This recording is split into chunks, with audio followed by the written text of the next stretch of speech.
بشم گفتم چرا تاریک که در درونت هست می سوزد و تو آب می شوی؟ گفت چه خیلی قلبم می سوزد و من آب نشوم. وقت خوب است یا بد می گذرد، ولی بعضا سخنها و بعضا نفرها همیشه در یاد می ماند. خب برادر، 3 دندان همسرت خراب است. برای کندن 3000 سومانی در کار است. دکتر جان 10,000 میتم زبان شام بکن.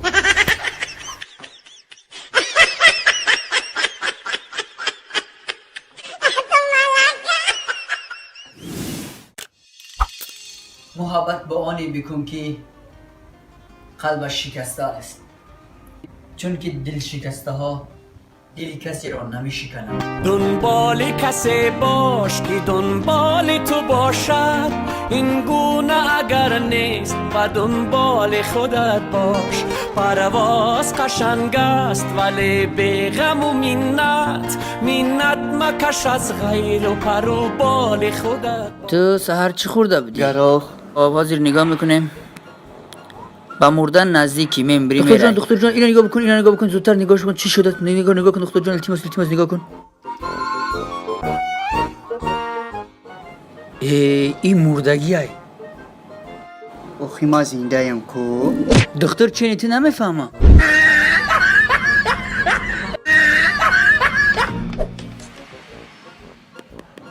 یگان چی حس میکنی؟ نه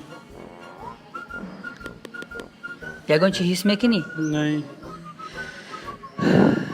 بخشش برادر، این 2 پوش بریدن در کار. نه دیروز برای این کفش خریدم.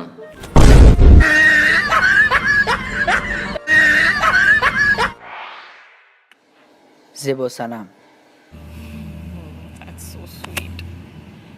مرا دوست می‌داری؟ सबसे ज्यादा باورداری खुद से भी ज्यादा. این طور باشد خورسندی میکنه.